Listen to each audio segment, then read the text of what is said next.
Bonjour à tous, aujourd'hui nous allons nettoyer des injecteurs de Renault. C'est les injecteurs, alors je vais essayer de vous les montrer de plus près, je vous ferai une image bien nette comme ça, vous aurez le... Voilà.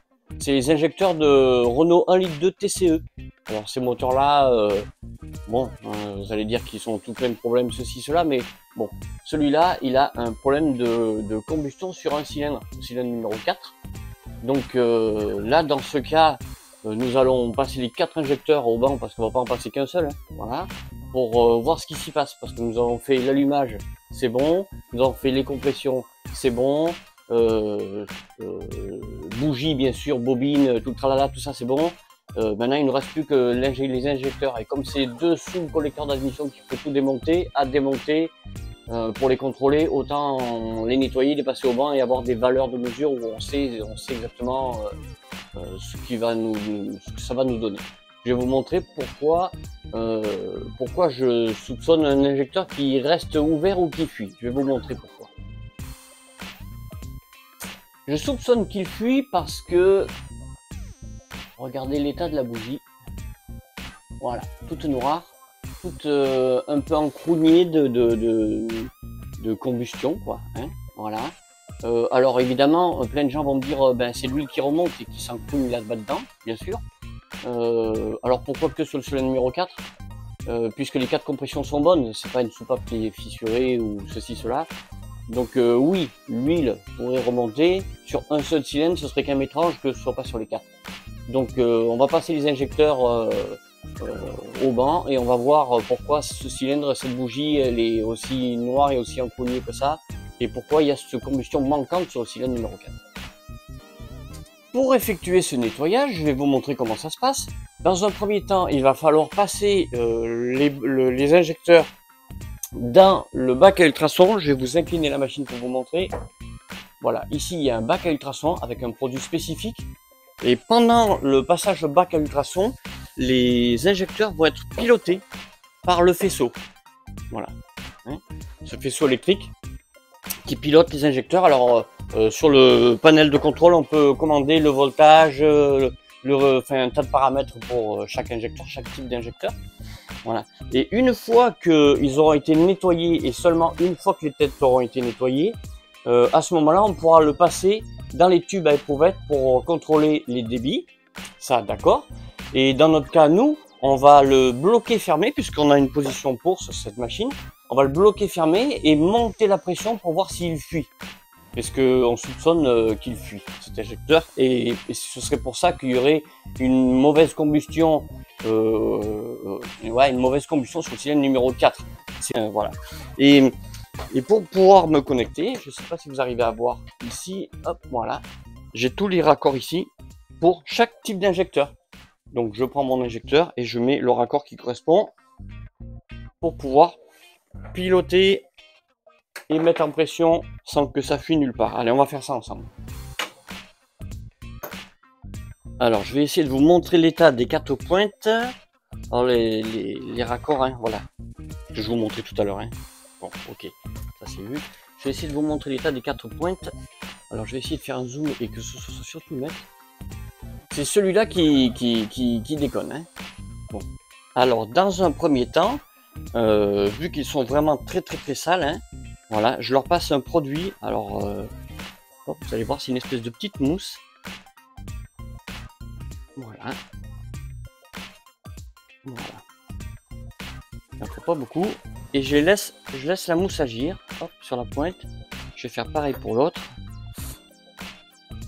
Voilà. Ça va déjà attendrir le carbone qui s'est créé au bout. Hein. Voilà. Déjà dans un premier temps, je vais laisser agir ça quelques minutes et ensuite je vais les essuyer. Pas de brosse métallique, jamais.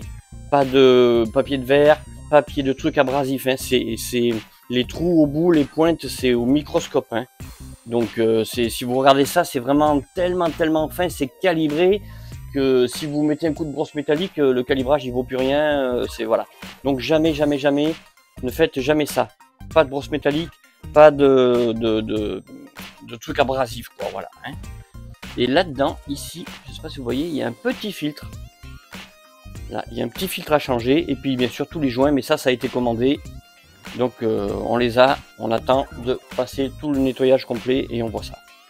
Alors on va laisser le produit agir et ensuite on va les essuyer. Vous allez déjà voir le résultat que ça va donner après avoir agi déjà avec ce produit. Alors c'est Blinker qui fait ce produit, cherchez pas, je vais pas dire c'est introuvable, mais même moi je galère pas à en trouver de ces produits. Hein. Alors je veux pas leur faire de la pub, hein, je vous montre la bombe que c'est, hein. Voilà. Bon, j'ai essayé cela là, ça c'est voilà. Désolé pour Bardal, mais là, vous êtes loin du compte avec votre produit là, hein. Ça c'est de la merde. Voilà, il y a un autre produit qui s'appelle comme ça là, laissez tomber. Le seul qui est vraiment valable, ben c'est celui-là. Hein. C'est Blinker qui fait ça et lui, ben il arrache tous les autres. Hein. Lui, à côté, les autres sont loin du compte. Je suis désolé pour la pub, mais là, pour le coup, ce produit, rien à voir. Alors, vraiment, rien à voir en termes d'efficacité. Hein. Alors, pour tous ceux qui auraient eu l'idée par hasard de laisser le produit agir toute une nuit, attention. Là, vous allez attaquer vos injecteurs. Là. Le produit, il tabasse, mais il y a un moment donné, n'allez pas laisser ça toute une nuit. Hein. Voilà. Je préfère vous dire ça parce qu'on a déjà fait le test sur un carburateur. Quand vous le laissez toute une nuit, ben vous pouvez changer certains composants dedans. Hein. Voilà. Mais par contre, il décape sa mère, quoi. Voilà. Je vous ai dit, les autres produits à côté, terminé, quoi. Ça vaut c'est de la merde. Voilà. Ça fait quelques minutes que ça agit. J'essuie. Alors, je vais vous montrer la différence. Un que je viens d'essuyer. Il y a un qui n'a pas été essuyé encore. Hein. Voilà. On voit déjà tout de suite que ça commence déjà à... Voilà, ça c'est vraiment pour les dégrossir, pour pas pourrir mes produits de bain ultrason. Hein. Donc je vais vous en essuyer un devant vous, comme ça vous allez voir. Un chiffon propre. Hop, on l'essuie. Et après je vais même les rincer parce que... Regardez ce que j'enlève. Déjà rien qu'avec le produit. Voilà. Par contre ça débouche pas les trous, les orifices. Hein. Attention, hein, ne dites pas je prends juste le produit et c'est bon. Non, non, non, non. Ça enlève la calamine le plus gros qui est devant, mais ça débouche pas les trous quand même. Hein. Voilà, ça c'est vraiment... Hop. Un côté de mon chiffon. Là où ça va vraiment faire la différence, ça va être sur le bac à ultrason. Allez, je nettoie le dernier, et après on les passe au bac à ultrason. Hop. Alors, il faut que je note les injecteurs. Donc je sais que le numéro 4, c'est celui-là, le 06 965. On va prendre le 01, le premier 06 998.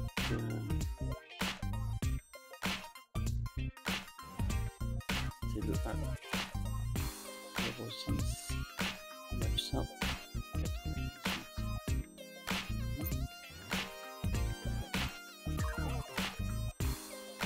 0743, c'est le numéro 2. 0743, ça c'est le numéro 2. Parce qu'après dans ma fiche de rapport, il faut que mes débits et tout ça, ça corresponde. 0700, ouais, ça le code il est là. Hein. 0700, c'est le numéro 3. 0700, voilà. Comme ça j'ai mis le numéro des injecteurs. Hop. Alors cet appareil, pour mesurer les injecteurs, il a l'avantage d'avoir une précision extraordinaire, hein, surtout. Et puis, il me dit même comment le brancher et tout. Ça, c'est vraiment... Voilà. Il me dit le... Voilà. J'ai préparé mes faisceaux électriques. Je vais faire son calcul.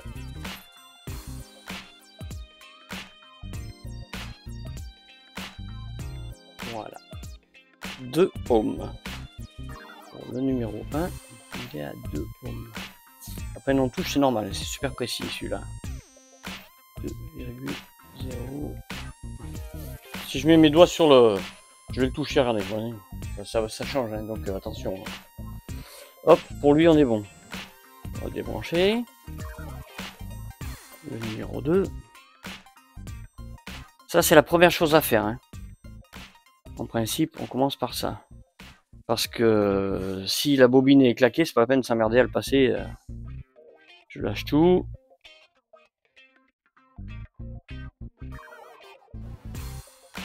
2,6. Hop, je vais faire l'autre. Attention, les pins c'est fragile là-dedans, n'allez pas les péter. Hop. Voilà.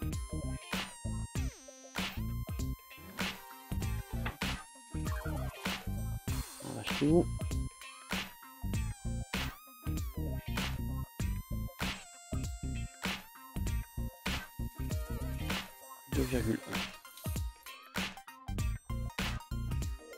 Celui qui est déconnant sur le véhicule. On lâche tout.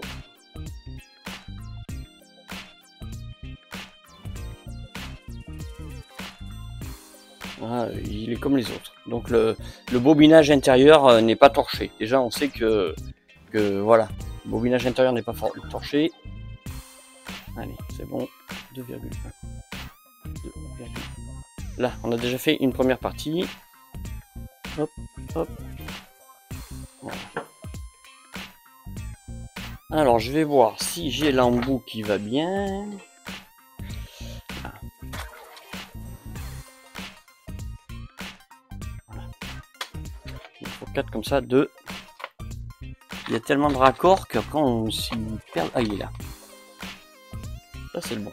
Attention, parce qu'il y en a qui se ressemblent. Hein. Ils flottent plus, ils flottent moins. Il faut qu'ils forcent un peu pour rentrer. Voilà, là, je suis sur les bons raccords. J'ai trouvé les bons raccords. Tac, voilà. Pour l'instant, j'en ai pas besoin. Ça sera pour tout à l'heure. Alors, je vais brancher les injecteurs pour les mettre dans le bac à ultrasons. Mais attention, bien souvent, ils ont une polarité. Alors, avant de les brancher, moi, je suis allé voir sur AINEPro, sur mon logiciel préféré, là, dans quel sens j'allais les brancher. Donc là, du coup, maintenant que je connais la polarité de mes injecteurs, je peux les brancher sans crainte.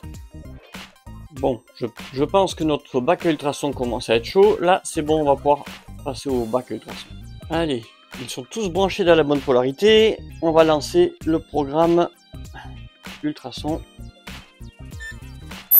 Voilà, je sais pas si vous m'entendez en même temps, parce qu'en général, l'ultrason, ça coupe le micro. Voilà, ils sont en train d'être passés à l'ultrason et ils sont pilotés, ouverts, fermeture en même temps. Tac, tac, tac, tac, tac, tac, tac, tac, pour pouvoir être nettoyés, même dans les buses. Hein. Voilà, on va le laisser faire son cycle. Et puis après, on passera dans les tubes et on prendra les valeurs des débits et on verra s'il retient, quand une fois fermé, on verra si ça retient bien la pression une fois fermé. Les injecteurs viennent de finir leur cycle de bac à ultrasons. Parfait. Je vais les sortir. Voilà. Là, les pointes, avec la température et tout, elles vont être nickel. Hein. Je vais les sortir, je vais les souffler. Ils sont brûlants. Je vais les monter sur la rampe.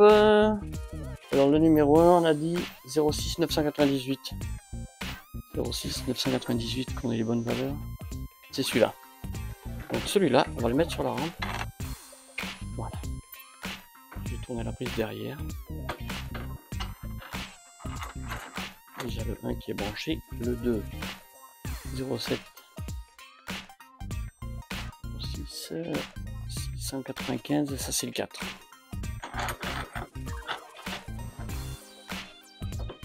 Voilà. 4. Ensuite on a dit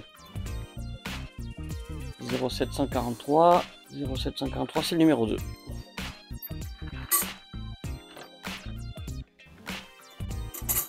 Voilà.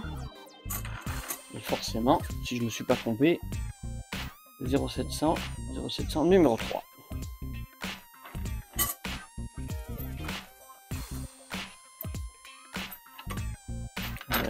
Voilà.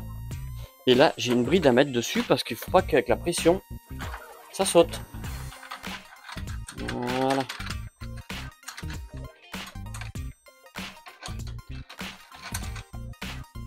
Hop. Je vais les rebrancher. Hop. Allez. On les rebranche. Numéro 2, c'est lui. Numéro 1, c'est lui.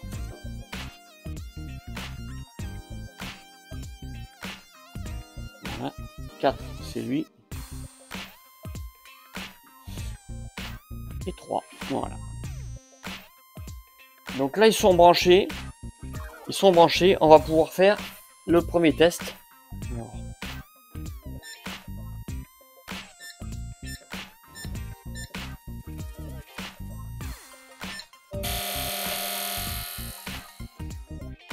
Ralenti, c'est voilà.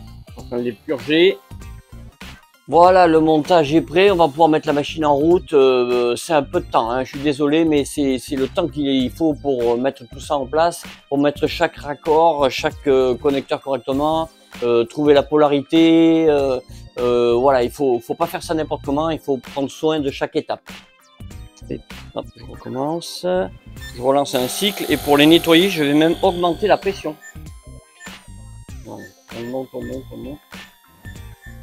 Voilà, j'ai mis vraiment à fond la pression. Là. Ah ben déjà on voit que celui-là, ça y est, ça commence à le déboucher bien. Là. Voilà, là on a bien, j'ai augmenté la pression comme ça.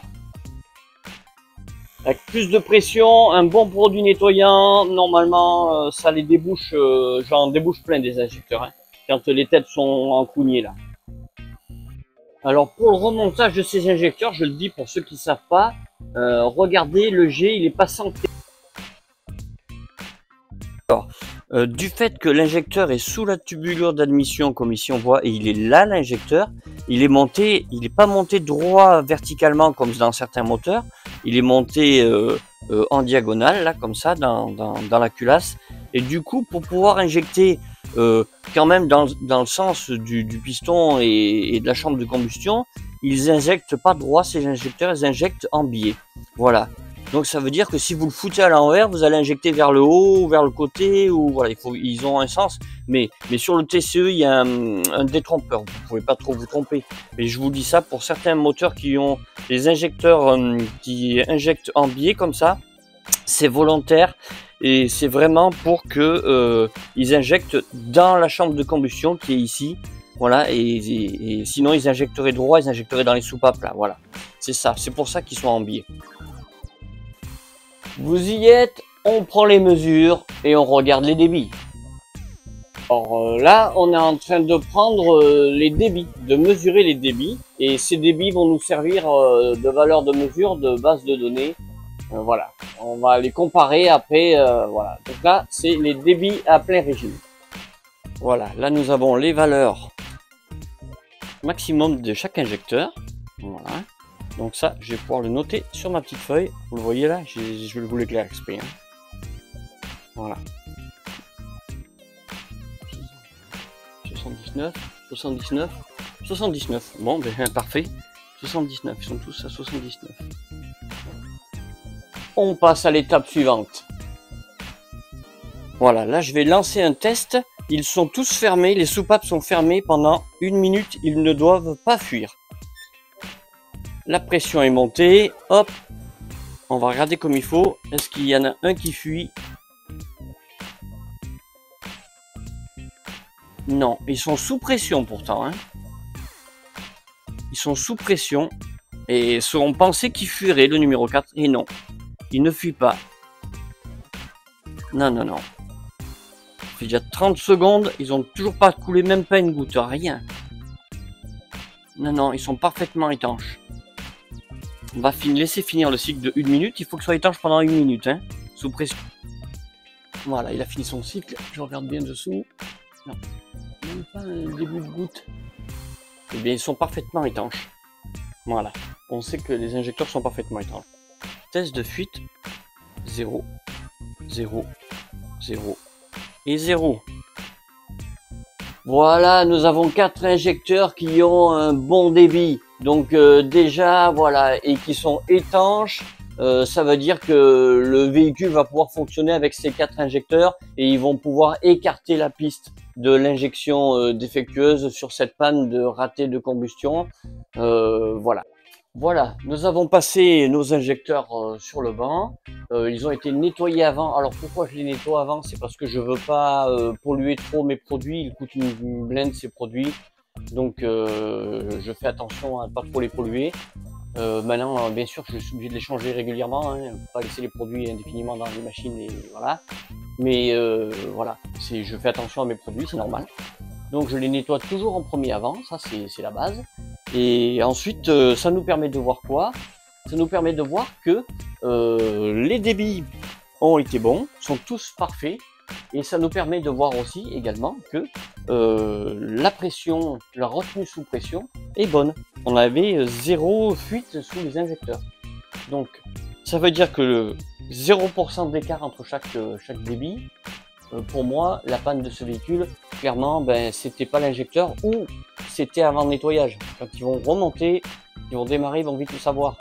Mais le test d'après, je pense que je vais y aller avec un appareil qui monte en pression les cylindres et qui analyse les fuites.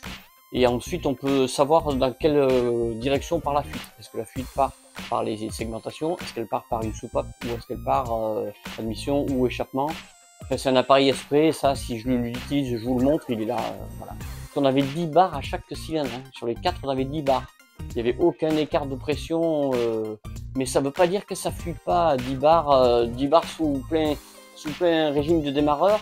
Ça ne veut pas dire que la segmentation est pas un peu... ouais. Bon, après, évidemment, sur un seul cylindre, c'est ça qui me met le doute. On est parti sur l'injecteur ensuite, comme ça c'est mis de côté, c'est fait, voilà. Allez, on va démonter les injecteurs là, la rampe complète, hop, voilà, on va tout démonter et on va les mettre, on va les lubrifier et on va les mettre sous vide pour pouvoir les renvoyer qu'ils soient sous vide. Avec une machine, ça va être mis sous vide quoi, voilà. Voilà, 4 injecteurs qui sont corrects. Alors, comme ça, je vous montre un avant-après. Je vais essayer de zoomer sur une tête. Voilà, on voit les petits trous. Vous voyez les petits trous, les petits orifices là? Voilà. Voilà, là on voit qu'il y a 1, 2, 3, 4, 5, 6 trous. Voilà, j'ai plus qu'à leur donner leur fiche avec toutes les coordonnées, la vérification OK des... Voilà, tout y est, avec le protocole complet qui a été fait sur le véhicule. J'ai plus qu'à emballer les injecteurs et c'est bon. Alors, il y en a beaucoup qui croient que passer 4 injecteurs sur le banc d'injection, on les monte, on met le truc en route, 10 minutes après c'est fini. Non, vous trompez pas les gars, rien que là ça m'a pris 3 heures pour faire tout le cycle complet, plus le prix des produits qui coûte une blinde à changer à chaque passage de ceci, de cela. Voilà, c'est pas une opération qui est très courte, comme je vous dis ça parce que des fois on me demande des devis. Pour recevoir des injecteurs par courrier, et quand j'annonce le prix des devis, les gens prennent peur, ils ont l'impression qu'on a la machine, on met le truc en route et c'est fini. Non, c'est pas vraiment ça, c'est vraiment du travail derrière et c'est vraiment avec des produits très chers. Donc voilà, je voulais juste vous dire que nettoyer 4 injecteurs, c'est quand même du boulot. Voilà. Je vous remercie d'avoir suivi cette petite étape de comment nettoyer les injecteurs. Si ça vous a plu, vous pouvez liker. Et puis si vraiment vous aimez mes explications, abonnez-vous.